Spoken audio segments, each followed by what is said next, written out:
Well, good morning and welcome to Fountain Street Church.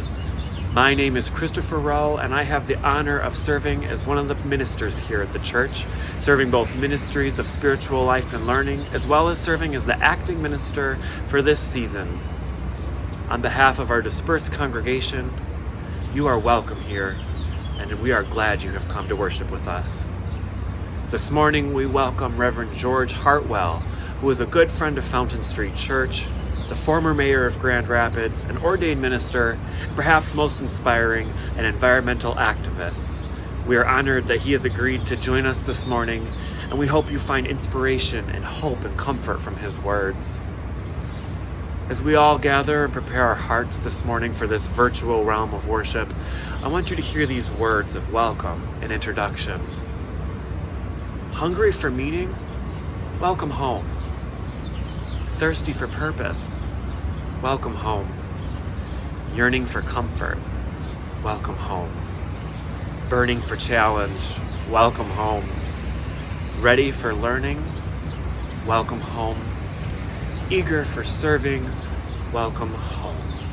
And welcome to Fountain Street Church. You belong here, and I'm glad you came this morning.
Hello, Fountain Street. I wish I could look out there and see you all. I also wish I could stand behind that amazing carved bald eagle at the Fountain Street pulpit. There are certain advantages, I suppose, to delivering this sermon by videotape from our deck here in Newaygo County on the beautiful Muskegon River. I feel a certain kinship to Francis of Assisi out here preaching to the birds and the animals. And who knows, maybe one of those real bald eagles will fly by. It does seem like a particularly appropriate place to deliver this sermon on the spirituality of water.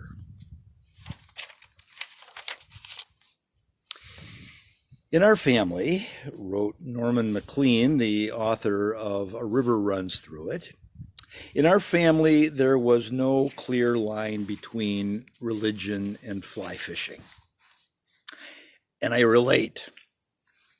There's something about standing in a Michigan trout stream on an early June evening, cool water rushing by just above the knees of your waders, sun below the treetops casting a golden glow over the river valley, the smell of cedar, the call of a barred owl breaking the hypnotizing sound of water cascading over rock, the dimple of a brook trout rising from behind a boulder to pick a mayfly off of the surface, and a magic wand in your hand. Can I get an amen from the fly fisher people? Amen. I hear you all the way here in Newaygo County. For the rest of you, well, the next 20 minutes might be a time to plan your week or to develop your grocery list. This is a videotaping. I suppose you could just skip ahead past the sermon, which I hope you won't do. But I've always longed to deliver a sermon on the spirituality of water, and specifically the spirituality of moving water, of rivers. And you, Fountain Street, are the fortunate few who will benefit from this obsession of mine. I recall a solo hike on the Appalachian Trail in the Great Smoky Mountain National Park. My hiking buddy, our son, had abandoned me to start a new life in California. And the first 2 days of the hike were appropriately cold and rainy, and my spirit reflected the gloom around me. By day 3, the sun came out, the path ahead brightened, and I began to think that maybe the world didn't end when Damien moved away. My route had taken me to a camping site by Big Creek in the eastern end of the park. And after I set up camp, I assembled my pack rod and I headed down to the river. Working my way upstream along the stony shoreline, I came to a deep pool behind a boulder the size of a Volkswagen. Carefully, I picked my way up onto that boulder and to look down into the water beyond. What I remember was the sun sparkling on the water. A little rainbow where the cascading waterfall kicked up a spray. The gin-clear depths where every stone on the bottom seemed magnified, and a half a dozen trout suspended in the water column. What I recall was the rock, the sun. I don't recall whether I caught fish. I don't even really remember casting. What is clear in my memory is that the sun and the rock and the water and the trout worked a healing miracle in my lonely heart. In Hermann Hesse's great novel Siddhartha, the protagonist returns to the river. He looked lovingly into the flowing water, into the transparent green, into the crystal lines of its wonderful design. He saw bright pearls rise from its depths, bubbles swimming on the mirror, sky blue reflected in them. The river looked at him with 1,000 eyes, green, white, crystal, sky blue. How he loved this river, how it enchanted him, how grateful he was to it. In his heart, he heard the newly awakened voice speak, and it said, "Love this river, stay by it, learn from it." I'll return to Siddhartha in a bit, for this is really only the beginning of the wisdom that the river taught him. But first, we think of river in its recreational uses, certainly. Water is for swimming, for boating, for fishing, or just to lie beside on a white sand beach. Indeed, the Great Lakes states enjoy a $9 billion annual water tourism industry. Maybe not this year, but on an average year, $9 billion on water tourism. We think of water in its more utilitarian sense. We drink it. In fact, we can last no more than 100 hours without water before we collapse and die. We've seen how fragile water can be. The children of Flint will grow up with significant cognizant deficit and physical complications as the result of drinking water poisoned by lead. The people of Toledo were without municipal water for 4 days when blue-green algae clogged the city's intake from Lake Erie. Water is a mode of transportation as well. Freighters in the Great Lakes alone move 80 million tons of cargo every year. And then there's commercial fishing, whitefish, lake perch, lake trout, provide food and provide jobs. But what of the spiritual nature of water?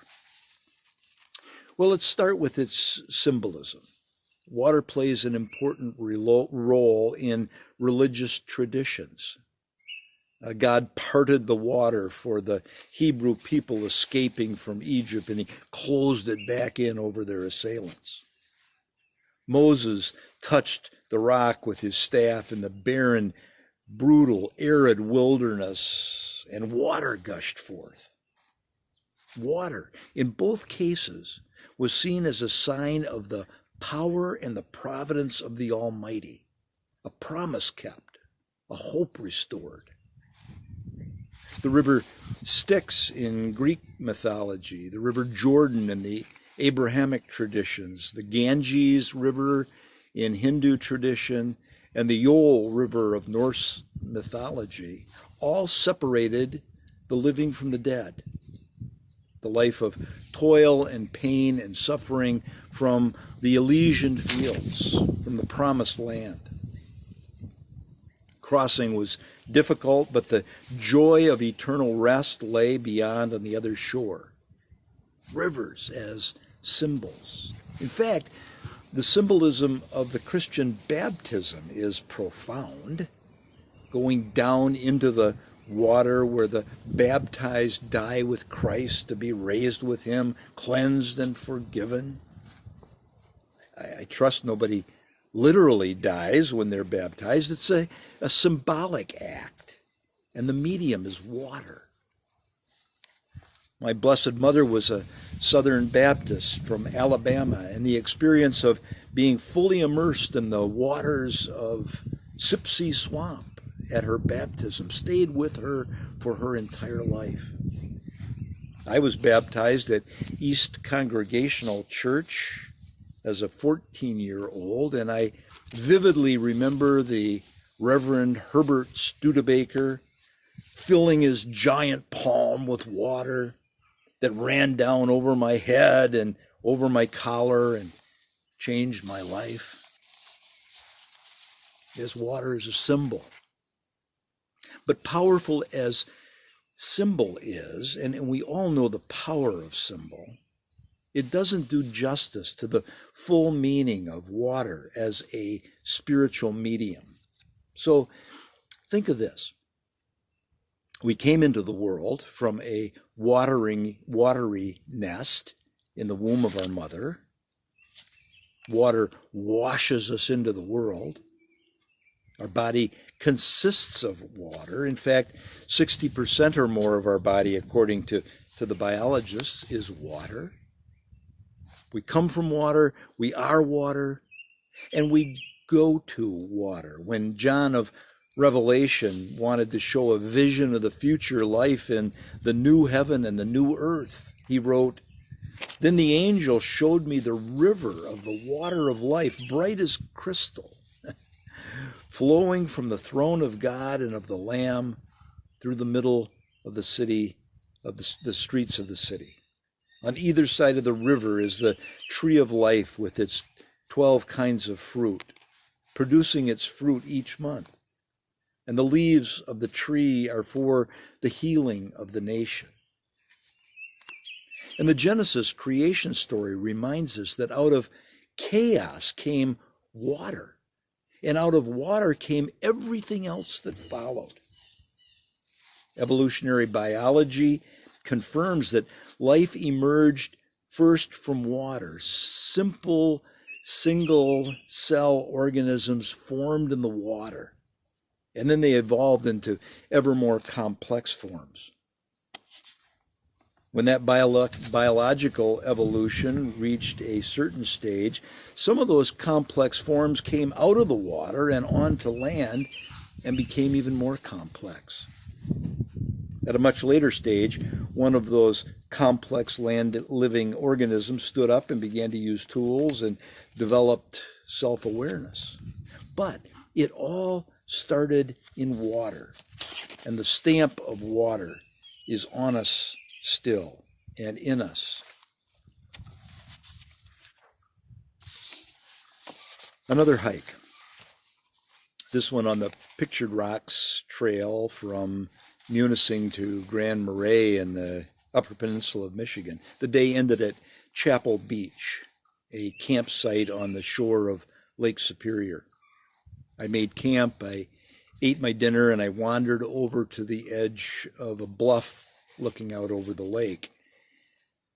The evening was coming on, and dark, rain-filled clouds rolled across the sky from the west to the east. The water was crashing on the rocks beneath me as wave upon wave washed the shoreline. I was tired, I'm certain, from a day of hiking up and down ridges and tripping over rocks and roots. It was easy as I sat there to enter a trance-like sleep, although I was still entirely present and alert to my environment. And I came to see that there was water above me, and there was water below me, and there was water within me, and that it was the same water, that I was one with the sky and the lake, a child of the universe, and I was at peace. Let's return now to Siddhartha, who, under the tutelage of the aged ferryman Vasaveda, learns another lesson from the river. He took Siddhartha's hand, led him to the seat on the riverbank, and sat down beside him and smiled at the river. "You have heard it laugh," he said, "but you have not heard everything. Let us listen. You will hear more." They listened. The many-voiced song of the river echoed softly. Siddhartha looked into the river, and he saw many pictures in the flowing water. He saw his father, lonely, mourning for his son. He saw himself, lonely, also in the bonds of longing for a faraway son. He saw his son, also lonely. The boy eagerly advancing along the burning paths of life's desire. The river's voice was sorrowful. It sang with yearning and sadness, flowing toward its goal. "Listen better," said Vasaveda. Siddhartha tried to listen better. The picture of his father, his own picture, and the picture of his son all flowed into each other. They all became part of the river. It was the goal of all of them, yearning, desiring, suffering, and the river's voice was full of longing, full of smarting woe, full of insatiable desire. The river flowed on towards its goal. Siddhartha saw the river hasten, all the waves and water hastened, suffering towards the goal. Many goals, to the waterfall, to the sea, to the current, to the ocean, and all goals were reached, and each was succeeded by another. The water changed to vapor and rose, became rain and came down again, became spring, brook, river, changed anew, flowing anew. But the yearning voice had altered.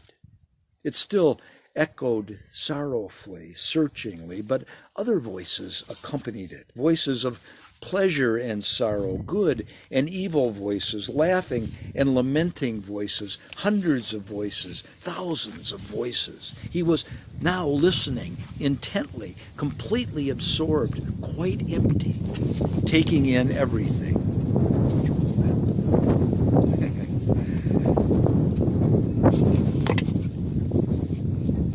He could no longer distinguish the different voices, the merry voice from the weeping voice, the childish voice from the manly voice. They all belonged to each other. The lament of those who yearn, the laughter of the wise, the cry of indignation, and the groan of the dying.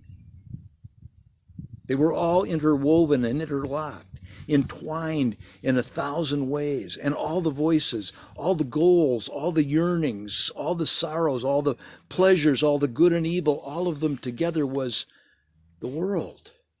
All of them together was the stream of events, the music of life.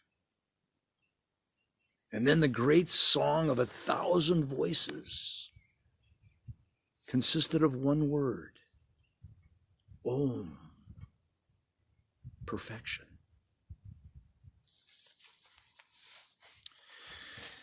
Water is the spiritual element that binds us together with nature and with one another.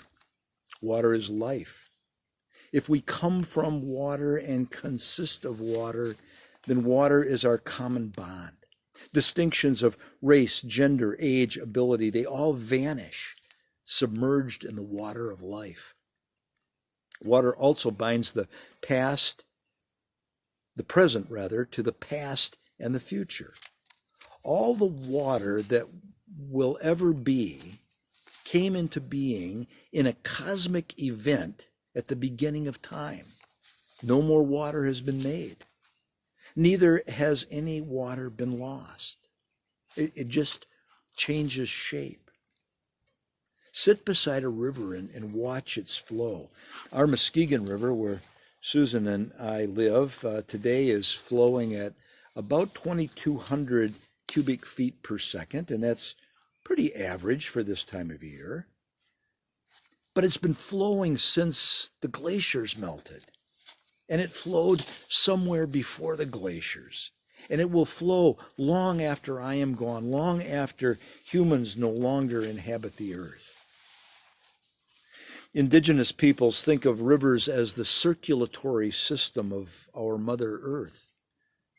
Her life juices flow and flow and flow. Sometimes they evaporate, they rise and form clouds that return refreshing water to the earth and to the rivers. Sometimes they freeze and wait for the good warmth of spring to return and free them to flow and flow and flow. The water ceremony in the Ojibwe tradition is a blessing on the waters, a purification by means of water, a recognition of our need for water and our responsibility to protect water. There are water walkers, Ojibwe women elders who walk around the Great Lakes offering the water ceremony, blessing the waters. Only women may offer the blessing of the water ceremony. Perhaps that's because those who nurture life in the water of their bodies, who usher life into the world, are the only ones pure enough, close enough to Mother Earth to offer the blessing. So as we conclude today, when Carol Koistra and I had been planning this service, we were going to have 3 women from the congregation, including Carol, offer this Ojibwe water blessing. We won't be able to do that, but Susan will be reading the blessing for us now to conclude this sermon. As I receive this water and it flows through me, medicine, dispelling all ills, may it become medicine, revealing the wisdom within and throughout. I offer apology for any harm done through wrong speech and action. As this water flows through me and becomes vapor, may it purify the atmosphere. May it nourish the wisdom potential in the people. I offer apology for any harm done through wrong speech and action. As this water flows through me and returns to the water table, may it remove the impurities of chemicals placed within the water. May the water be made new again. May this water become medicine for all beings in this and all worlds. Thank you for this gift of life. Thank you for the gift of water. We appreciate this water that you have given. Now the earth is dry and the trees are crying. Please accept our offering of this water. Please accept our apology for any harm done through wrong speech and action. Before we take the offering this morning, I'd like you to hear this prayer. Center of the universe, Spirit of generous love and infinite gratitude, may these scraps of paper and these bits of metal and these virtual contributions serve as symbols of our deep desire for your love to transform our time and our effort and our substance into works of creative compassion for one another. May they serve the wider community throughout West Michigan, and may they serve the world we may never see through their gifts that we now receive. So may it be. Amen. With that spirit of creative compassion and that ability to touch the world, those we may never know or see, we now take the offering.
Hello, fellow Fountain Streeters. My name is Chip Wall, and I am the chair of the governing board at this point in time. And I just wanted to say a couple things. I want to give you some updates on things that are going on. We all know that we're living in some really strange times at this point in our history. One of which is this is my office, but it's also my recording studio. And as many of our lives have been turned upside down, I also just want to take a moment to say thank you. Thank you to everyone. I know that I personally have received phone calls from other Fountain Streeters who've called just to check in and make sure everyone's doing good. And that's what we are as a community of faith, is people helping each other, whether you're picking up groceries for someone or just calling in to make sure they're doing okay. I just wanted to let you know that all of the things that you're doing for outreach are greatly appreciated. I also want to give you an update as to what we're doing for the governing board and also the officers committee. Now, as most of you have been aware, you've been getting the emails and updates. The Senior Minister Search Committee is nearing the end of their task, or charge of work, if you will, which was to bring us the most qualified senior minister candidate to help lead Fountain Street for the next 150 years. Not that they'll be there for 150 years, but that we are also looking for new leadership in the next 150. Your Senior Minister Search Committee has brought forth for a vote to us as a congregation, the Reverend Mariella Perez Simmons. And the officers have decided that with the COVID pandemic that was going on, that it was the wisest decision to mitigate anyone's risk factors, to do all of our balloting to be absentee ballots. So the ballots have been sent out, and this is just a friendly reminder, if you haven't sent your ballot back in, to sign your ballot, submit it, and send it back to church. We're looking for Saturday, the 30th of May, that we will be doing the official counting of the ballots. We'll be doing that physically at Fountain Street Church, and of course, we'll be doing all of our social distancing of keeping 6 feet apart and wearing masks and protective gear, so everyone will be safe. The results of that election will be shared after Mariella's sermon on the 31st, and we will give you the results of that ballot at that point in time. Now, we've been getting a lot of questions lately, and I just wanted to address some of these questions that we've been getting and answer them for you. Lots of questions about, are we going to start in person? When are we going to start in person? When is the choir starting? And all these types of things. And I can tell you at this point in time that we are working diligently at making the best, most sensible, informed choices that we can. And our number one goal is to protect everyone's health. The health of those of you in the congregation, our employees, janitorial staff, whoever it may be that would come in contact, and our families that we come in contact with. These are difficult times for sure. This is my office, this is my recording studio, and we're all doing things a little bit different, but we are committed to making some smart choices based on the best information from health professionals using not only local but state and federal guidelines as well. Rest assured that we do not want to race to be the first people back and put anyone's health at risk. We want to make this health of our congregants the number one top priority. With that said, I'm pleased to announce that we're starting a COVID-19 task force. COVID-19 task force, which will help to guide us in our progression back to in-person services. This is going to include a group of folks who are in public health and physicians, clergy, and staff to make sure that we have safeguarded everyone's health. And this team is currently being formed right now, and they're going to be setting up a plan to keep us updated on the best practices. So as they say, stay tuned, more information will follow. Now, I encourage you to check out also our website, which has been recently refreshed. There have been some important changes, and it's a little more user-friendly, so be sure to check it out. You're going to get lots of information, updated information, following all of the health guidelines. Also, I wanted to let you know that your church staff may not physically be in the building, but they're hard at work, and they're doing all kinds of work behind the scenes to make sure that our services that we provide for us as members is still being provided. And on behalf of the board, I want to thank them for all the work that they're doing and keeping up the good work. Be sure to check that website out also for our online secret goods and services auction 2020. And I'm confident that if you take a look at this is just kind of a fun way to stay connected with Fountain Streeters. And it may add a little bit of fun to your day to get in the bidding war and some of the services and goods that are being offered on that website. So check that out. So in closing, I just wanted to say thank you. Thanks to those of you that are sending your funds in to help us to support Fountain Street and the work that we're doing here. Thanks to those of you that are connecting with one another and making sure that everyone is being checked in on and making sure that we're getting groceries to those that you know may need a hand. Keep in mind, no matter what service you attend, whether it's the early service or the late service, as I like to call them, we are all one. We are all Fountain Streeters. So Just a reminder, keep that social distancing going. Be sure to wash your hands, stay healthy, but most importantly, stay you as a Fountain Streeter. We're going to get through this pandemic. I know we will.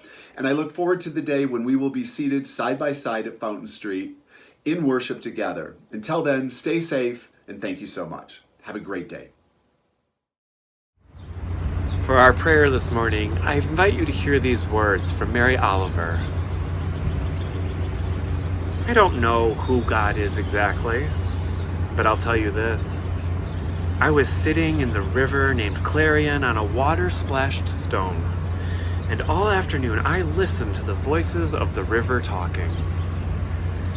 Whenever the water struck a stone, it had something to say, and the water itself, and even the mosses trailing under the water. And slowly, very slowly, it became clear to me that what they were saying said to the river, I am part of holiness. And I too, said the stone, and I too, whispered the moss beneath the water. I'd been to the river before a few times. Don't blame the river that nothing happened quickly. You don't hear such voices in an hour or a day. You don't hear them all if their selfhood is stuffed into your ears. And it's difficult to hear anything anyway, through all the traffic and the ambition.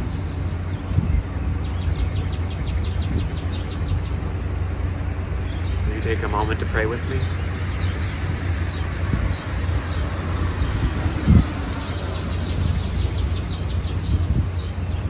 Center of the universe, Spirit that even time cannot contain, like river water making its way to the ocean. Thank you for the gift of these spring birds and the rising sun and the budding leaves.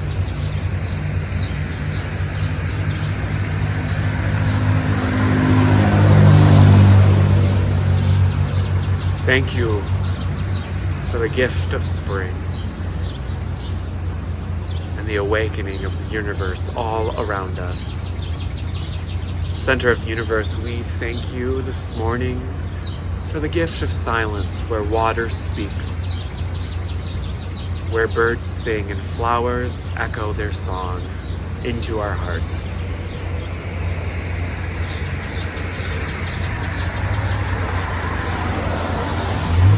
May we each be so blessed as to find that calm and still space away from the traffic and self-ambition. Just be grateful for the voices among us already speaking your song into our heart. All these things we bring to you. Amen.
lay down my sword and shield.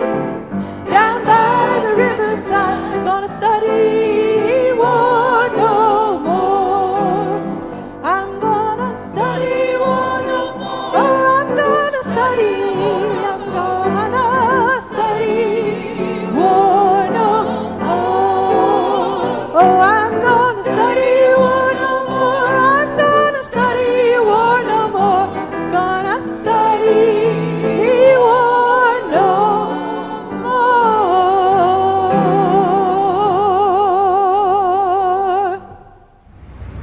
My friends, thank you for being with us this morning. Though we are spread out and spread across the region and maybe even beyond, we are still together in heart for our shared love and appreciation of this temple of love and unity. Thank you to George Hartwell for his words that were uplifting and inspiring this morning. Thank you to Danny Heck, who continues to take us through this season of virtual worship. And thank you to Virginia Anzengruber, who moderates these rooms and who continues to connect us in this digital way of being Fountain Street Church. Thank you to each of you who care so much and so deeply about this institution that you continue to support us with your presence and your time and your resources. My prayer for you this week is that you still draw on strength and health and wholeness, that you experience joy, and that you see that your small part of Fountain Street Church is actually a large and prolific piece of moving West Michigan forward towards freeing the mind, growing the soul, and changing the world.